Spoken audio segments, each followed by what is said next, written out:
students. Today, now I am going to start with history chapter, that is lesson number 10, contact with distant land. Contact with distant land की मतलब जिसे हम सफर दूसरे country से कर सकते हैं.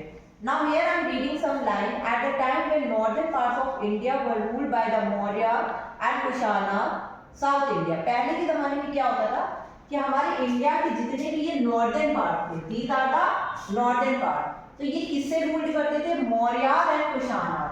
ठीक है, here I am writing some word. किससे रूल करते थे? मौर्य प्लस आपसे कुशाना. ठीक है, यहाँ पर क्या होता था कि जितने भी सदर्न पार्ट इंडिया के थे वहां पर क्या होता था, ये रूल होता था सेवरल डायनेस्टी. और यहाँ पर डायनेस्टी का मतलब क्या होता है? What do you mean by dynasty? कि series of rulers belonging to the same family. यानी कि इसका मतलब कि वो रूलर जो एक ही फैमिली में बिलोंग करते हैं. यहाँ पर अब आते हैं सतवाहना, चेरा, Cholar and Pandya.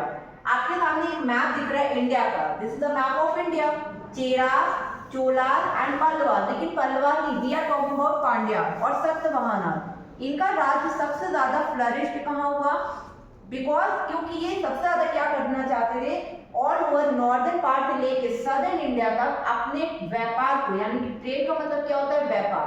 They wanted to develop all over India. उसके बाद क्या करना चाहते थे? नेक्स्ट आपका है कि जितने भी चोलास और पांड्यास थे, ये जितने भी थे ये पावरफुल किंगडम थे. यानी कि इनका सबसे बड़ा राज्य क्या था कि इनके दो सेंटर थे. एक ट्रेड सेंटर आपका नॉर्दर्न पार्ट में था और दूसरा आपका सदर्न पार्ट में था. नेक्स्ट है कि ये सबसे ज्यादा क्या करना चाहते थे कि पांड्यास का एक कैपिटल था जो आपका कहां पर था? मदुरई. और मदुरई आपका कहां सिचुएटेड है? तमिलनाडु में. आप यहाँ पर देख सकते हैं, you can see here I have posted it कि मदुरई आपका लोकेटेड कहाँ है? Tamil Nadu. Got it. Next one है कि इनका सबसे ज्यादा प्रॉफिट किसमें हुआ? With the Roman empire. इन्होंने अपना जितना भी ट्रेड का एम्पायर था वो किसके साथ बनाना चाहते थे? रोमन एम्पायर के साथ. ठीक है, यहाँ पर जितने भी ये बनाना चाहते थे, they want to expand their मतलब ट्रेड विद रोमन एम्पायर. और सबसे बड़ा यहाँ पे चीज ये था कि Chola kingdom which was called Chola Mandalam. इनका चोला किंगडम यानी कि जितने भी चोला के किंगडम थे, किंगडम का मतलब क्या है? बहुत बड़ा राज्यपाट. जिसको ये क्या चाहते थे कि इनका कैपिटल उदयपुर कावेरी पट्टनम में होना चाहिए. ठीक है, कावेरी पट्टनम में होना चाहिए. जिससे ये चाहते थे कि सबसे पहले कि हमारा एक सेंटर ट्रेड का बहुत बड़ा हो. और दूसरी बात, इन्होंने कारिकला एक रिगार्डेड बिल्ड किया large number of water tank और डैम. मतलब बहुत सारे mean by economy like financial resources. Economy में हम आपको बता देते हैं कि ये जितने भी राज्य थे were with fighting with each other. अब जितने भी आपकी चेरा, चोलास एंड पांड्यास थे, हर एक का अपना पर्पस क्या था कि they wanted to expand their business environment. लेकिन इनका पर्पस ये था कि ये लोग एक दूसरे से फाइट करते रहते थे.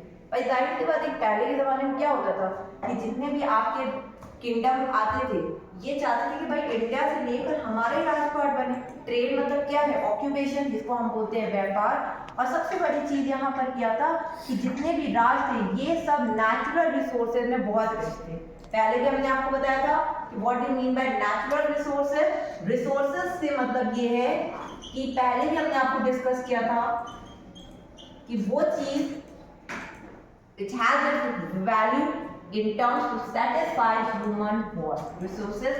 और यही सारी चीजें क्या थी? नेचुरल रिसोर्सेज, जिसमें काफी ज्यादा रिच होते थे, चाहे वो लैंड हो, many more thing, and they want to satisfy their want of their own. ठीक है, thank you class. We will discuss in the next class.